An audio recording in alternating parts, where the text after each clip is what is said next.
సాహితీ మిత్రులకు నమస్కారం. వనజా తాతనేని కథల ఛానల్‌కు సుస్వాగతం. విభిన్న కథల సమాహారం వనజా తాతనేని. ఈరోజు నేను వినిపించబోతున్న కథ రష్యన్ రచయిత యాంటోనీ చెకోవ్ రాసిన ఒక కథను తెలుగు అనువాదంలో మీరు వినబోతున్నారు. అనువాదం చతుర్వేదుల నరసింహ శాస్త్రి. ఈ కథ ఆంధ్రపత్రిక 1948 ఫిబ్రవరి 11వ తేదీన ప్రచురితమైనది. కథ వినండి. కళారాధన. కథకుడు యాంటోనీ చెకోవ్.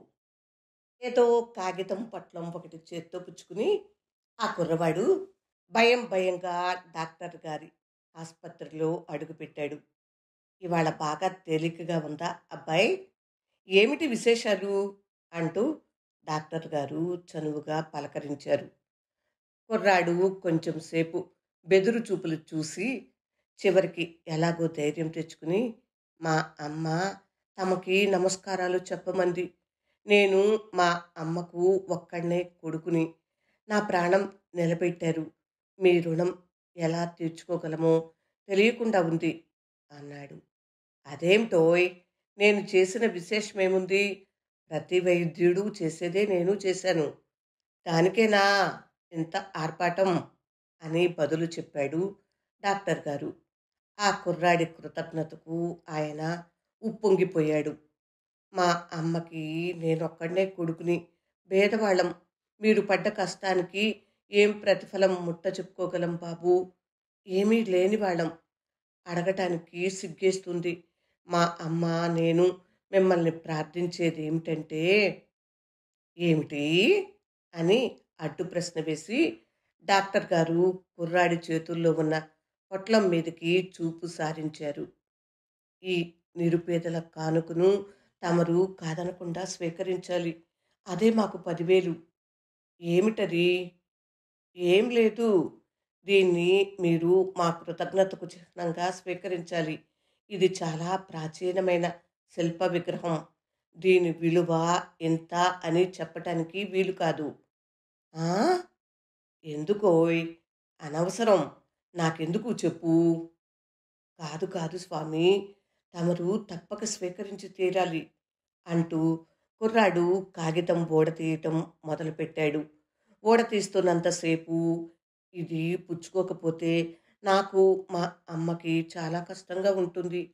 ఇది చాలా అరుదైన శిల్పం. పాతకాలం నాటిది. మా నాన్నకి ఇదంటే ప్రాణం. అందుకే ఎంతో భద్రంగా మేము దీన్ని దాచుకుంటున్నాం. మా నాన్న పాత విగ్రహాలు కొని కళాప్రియులకు వాటిని అమ్ముతూ ఉండేవాడు. మా వృత్తి కూడా అదే అంటూ ఊపిరి సలపకుండా ఉపోద్ఘాతం చెప్పాడు. పొట్లం ఊడదీసి ఆ శిల్పాన్ని ఉత్సాహంగా బల్ల మీద నిలబెట్టాడు. ఆ దిగంబర విగ్రహ సౌందర్యాన్ని వర్ణించగల శక్తి కానీ సామర్థ్యం కానీ నా దగ్గర లేవు. అది వర్ణనాతీతం, అనుభవైక వేద్యం. ఆ నగ్న స్త్రీ విగ్రహం కంటపడగానే డాక్టర్ ఒక్కసారిగా నిశ్చేష్టుడైపోయాడు. అమాంతంగా విశ్వరూప సందర్శనమైనంత దిగ్భ్రాంతి కలిగింది. తట్టుకోలేక తల కోక్కున్నాడు. గొంతు సవరించుకున్నాడు. అవునోయ్, చాలా గొప్ప శిల్పమే. కానీ కానీ ఏం చెప్పడానికి మాటలు దొరకటం లేదు అంటూ గొంతుకలో పచ్చి వెలక్కాయ పట్టుకున్నట్టు ఉక్కిరి బిక్కిరయ్యాడు. అదేమిటి బాబూ అలాగంటారు అని కుర్రాడు వెంటనే ప్రశ్న వేశాడు. ఏమీ లేదోయ్, బాగానే ఉంది. కానీ ఇటువంటి బొమ్మని ఇంట్లో పెట్టుకుంటే ఇల్లంతా మైలపడిపోతుందేమోనని భయంగా ఉంది. అంతకంటే మరేమీ లేదు అని డాక్టర్ గారు సణిగారు. ఏమనుకున్నారో డాక్టర్ గారు, ఇది సామాన్యమైన శిల్పం కాదు. ఇది ఇంట్లో ఉంటే మీ ఇంటికంతటికి అలంకారంగా ఉంటుంది. ఆహా, ఏమి అద్భుత సౌందర్యం! ఒక్క క్షణం సేపు రెప్పవాల్చకుండా దానికేసి చూడండి. మీ ఆత్మ అపారానందంతో నిండిపోవలసిందే. ఈ తుచ్చమైన లౌకిక విషయాలన్నీ క్షణంలో మరచిపోవలసిందే. ఒక్కసారి చూడండి, ఎంత జీవం, ఏం భావం, ఏం విన్యాసం! అహో! అద్భుతం, అత్యద్భుతం అంటూ కుర్రాడు అమాంతంగా గొప్ప ఉపన్యాసకుడైపోయాడు. డాక్టర్ అవివేకానికి మనసులో నొచ్చుకుంటున్నాడు. అంతా బాగానే ఉంది. నువ్వు చెప్పిందంతా నిజమే. కానీ నేను పెళ్ళాం పిల్లలు కలవాడిని. ఆ గదిలోకి పెద్ద, పిన్న, ఆడ, మగ ఎందరో వస్తూ ఉంటారు అంటుండగానే కుర్రాడు అడ్డం వచ్చి, డాక్టర్ గారు, కళల సంగతి తెలియని కళ్ళకి ఈ శిల్పంలో ఉన్న అందం కనిపించకపోవచ్చును. కానీ తమరు గొప్పవారు, పండితులు. తమరు అందరిలాగే స్థూల దృష్టితో చూస్తే ఎలా చెప్పండి? ఏమైనా కానీ తమరు ఈ కానుక స్వీకరించాలి. లేకపోతే మా అమ్మకి, నేను ఒక్కడినే కొడుకునేనా, నాకు చాలా కష్టం వేస్తుంది. మీరు నన్ను బ్రతికించారు. బదులుగా మాకు అత్యంత ప్రియమైన వస్తువుని కానుకగా ఇస్తున్నాము. నా విచారం ఏమిటంటే, దీని జత విగ్రహాన్ని కూడా తెచ్చి తమకి సమర్పించుకోలేకపోయానే అని. అదే నా బాధ అన్నాడు. ఒకటి తెచ్చింది చాలక రెండోది కూడా తీసుకురాలేదని విచారం అట. డాక్టర్ గుండె దిగజారిపోయింది. చాలా సంతోషం నాయనా, చాలా సంతోషం. కానీ నేనేం చెప్పేదోయ్, నువ్వే ఆలోచించు. పసిపిల్లలు వస్తూ పోతూ ఉంటారు. ఆడవాళ్ళు వస్తూ ఉంటారు. 10 మంది వచ్చిపోయే చోటు. ఏం చేయమంటావో చెప్పు. అయినా నీతో తర్కం ఎందుకులే. ఆ బొమ్మని ఇక్కడ పెట్టి వెళ్ళు అన్నాడు. మారుమాట చెప్పకండి బాబుగారు. ఈ బొమ్మని మీ పూలకుండి పక్కన పెట్టుకోండి. దీనికి జతగా రెండో దాన్ని తీసుకురాలేకపోయాననే నా విచారం. సెలవు అని వెళ్ళిపోయాడు కుర్రవాడు.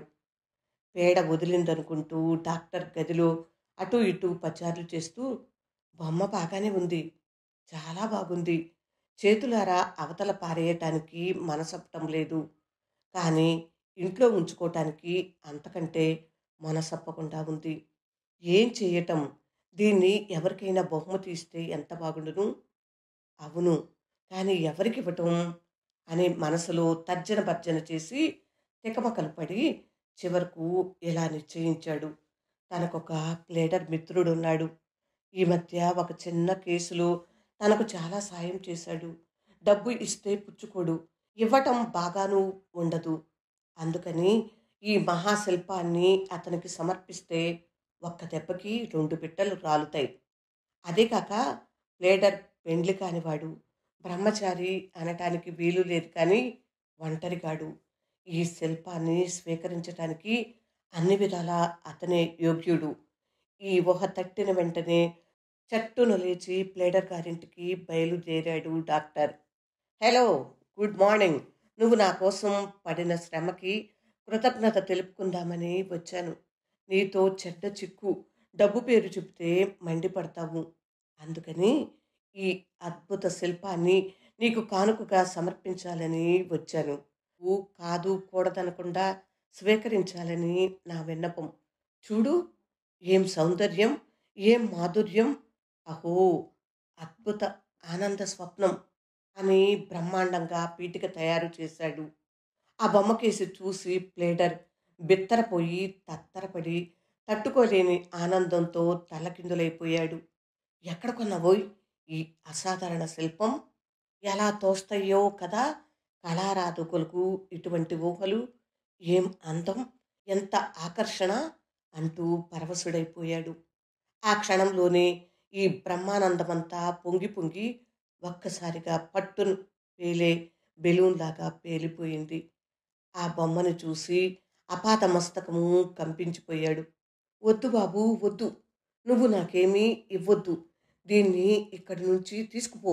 నీకు పుణ్యం వస్తుంది అని బతిమాలుకోసాగాడు ప్లేడర్. అదేమిటి, అంత భయం దేనికి అని డాక్టర్ అడిగాడు. బాగానే ఉంది. కానీ కానీ తరచూ మా అమ్మ ఇక్కడికి వస్తూ ఉంటుంది. పార్టీలు వస్తూ ఉంటారు. నౌకర్లు తిరుగుతూ ఉంటారు. ఈ బొమ్మని బల్ల మీద పెడితే నా పొరుగు ఇంకేమైనా మిగులుతుందా అని ప్లేడర్ గారు దీనంగా విన్నవించాడు. వీల్లేదు. నువ్వు పుచ్చుకుని తీరాల్సిందే. లేకపోతే నాకు చాలా కోపం వస్తుంది. పుచ్చుకోకపోతే నాకు చాలా అన్యాయం చేసిన వాడివవుతావు. సరిగ్గా చూడు. ఏం అద్భుత శిల్పం! ఎంత జీవం! ఏం ముఖ విన్యాసం! అని ప్లేడరు మారుమాట చెప్పకముందే డాక్టర్ తొందరగా నిష్క్రమించాడు. పేడ వదిలిందని లోలోపల పొంగిపోయాడు. డాక్టర్ గారు గడప దాటగానే ప్లేడర్ గారు ఆ శిల్పాన్ని శల్య పరీక్ష చేయటం మొదలుపెట్టారు. ఇది బాగానే ఉంది. కానీ దీన్ని ఏం చేయాలో తెలియటం లేదు. ఇంతకుముందు డాక్టర్ గారు పడ్డ అవస్థలోనే ప్లేడర్ గారు కూడా చిక్కుకుని ఏం చేద్దాం? దీన్ని ఎలా వదుల్చుకుందాం? అని తీవ్రంగా ఆలోచించసాగారు. నిజమే, చాలా ప్రశస్తమైన శిల్పం. దూరంగా పారేద్దామా అంటే మనసు పీకుతోంది. పోనీ ఇంట్లో ఉంచుకుందామా అంటే నామర్దాగా ఉంది అని ఎంతోసేపు మదనపడ్డాడు. చివరికొక అమూల్యమైన ఆలోచన తోచింది. ఆ ఊళ్ళో తన స్నేహితుడొకడు నాటకాల్లో నవ్వించే వేషాలు వేస్తుంటాడు. అతను ఆ రాత్రే ఆ ఊళ్ళో బడి కట్టడానికి విరాళం పోగు చేసేందుకు ఉచితంగా నాటకం వేస్తాడట. అతని నటనా నైపుణ్యాన్ని మెచ్చుకుంటూ ఈ అమూల్య శిల్పాన్ని కానుకగా ఇస్తే చాలా బాగుంటుంది. దీన్ని గ్రహించటానికి అన్ని విధాలుగా అతనే అర్హుడు. అదీ కాక అతనికి ఇటువంటి శిల్పాలంటే ఎంతో ఇష్టం కూడాను. ఈ ఊహ మనసులో మెరవటము, ప్లేడర్ గారు నటకుడి ఇంటికి తరలటము ఒక క్షణంలోనే జరిగినాయి. ఆ సాయంకాలమంతా ఎందరో వచ్చారు. ఈ అసాధారణ శిల్పాన్ని దర్శించటానికి వచ్చే పోయేవారి ఈకిలింపులు గుర్రాల సకిలింపుల్లాగా చెవుల్లో తుప్పు వదలకొట్టినాయి. తమ వేషం వేసుకునే గదిలోకి చెలికెత్తెలనే కాదు, నాయకురాలికి కూడా రావటానికి అధికారం లేదంటూ నటుడు శాసించాడు. ఆనాటి నాటకం ముగియగానే బొమ్మకేసి చూసి భుజాలెగరేసి చేతులు తిప్పుతూ, ఆరి భగవంతుడా! ఎంత ఉపద్రవం తెచ్చిపెట్టావురా! ఈ బొమ్మని నేనేం చేసుకోను? నెత్తికేసి కొట్టుకోనా? నేనుండేదేమో అద్దె కొంప. ఘరానా మనుషులు వస్తూ పోతూ ఉంటారు. నటీమణులు కూడా వస్తూ ఉంటారు. పోనీ ఫోటో అయినా కాదు, దబాలున డ్రాయర్‌లో దాచి పారేసేందుకు. ఈ బొమ్మ ఎవరికంటైనా పడితే ఇంకేమైనా ఉందా? ఇప్పుడు నాకేది దారి? అని హాస్యనటుడు తనకు తెలియకుండానే శోక రసాభినయంలోకి దిగిపోయాడు. ఎందుకింత ఇదవుతావు? తీసుకుపోయి ఏదో ఒక ధరకి అమ్మి పారెయ్యి. ఈ ఊళ్ళో ఇలాంటి పాత బొమ్మలు కొనే ముసలమ్మ ఒకతి ఉంది. ఇక్కడి నుంచి ఒక్క పరుగులో వెళ్ళొచ్చు అని ఒక ఆపద్బాంధవుడు సలహా ఇచ్చాడు. ఆ క్షణమే తన భారం వదుల్చుకునేందుకు నటుడు పరుగు తీశాడు. 2 రోజుల తర్వాత డాక్టర్ గారు ఆసుపత్రిలో రంగురంగుల మందులు సీసాలని బూజు దులిపి షెల్ఫ్‌లో అమర్చుతున్నారు. తలుపు త్రోసినట్లు కిర్రున చప్పుడైంది. చేతుల్లో కాగితం పొట్లంతో యమదూతలాగా తన తల్లికి ఏకైక పుత్రుడైన ఆ కుర్రాడు ప్రత్యక్షం అయ్యేసరికి డాక్టర్ గారికి పై ప్రాణాలు పైనే పోయినాయి. డాక్టర్ గారు, ఏమని చెప్పను నా ఆనందం? అదృష్టవశాన దాని జతకి రెండో బొమ్మ దొరికింది. అమ్మ తమకి ఇచ్చి రమ్మని పంపించింది. మా అమ్మకి నేనొక్కడినే కొడుకును. నా ప్రాణం నిలిపారు. దీన్ని కూడా స్వీకరించండి అంటూ ఆనందంతో, కృతజ్ఞతతో అక్కడ పెట్టి వెళ్ళిపోయాడు. డాక్టర్ గారి ముఖం పాలిపోయింది. నోట మాటే లేదు. కళారాధన యాంటోనీ చెకోవ్ రాసిన కథకు తెలుగు అనువాదం విన్నారు కదా మిత్రులారా. ఈ కథ ఆద్యంతము హాస్యభరితంగా ఉంది. నాకు నవ్వు తెప్పించింది. కథ మీకు నచ్చిందా? నచ్చినట్లయితే లైక్ చేయండి. ఇంకా మీ బంధువులకు, స్నేహితులకు షేర్ చేయండి. నా ఛానల్ సబ్స్క్రైబ్ చేయనట్లయితే సబ్స్క్రైబ్ చేయండి. ఇలాంటి విభిన్నమైన కథలను ఎన్నో ఈ ఛానల్లో రూపొందించి ఉంచాను. ఇంకా 2, 3 కథలను కూడా విని మీ స్పందనను కామెంట్ బాక్స్‌లో తెలియచేస్తారు కదూ. మరలా మరొక విభిన్నమైన కథతో రేపే వచ్చేస్తాను. అప్పటి వరకు సెలవ మరి. విభిన్న కథల సమాహారం వనజ తాతినేని. వింటున్నందుకు హృదయపూర్వక ధన్యవాదములు. నమస్తే.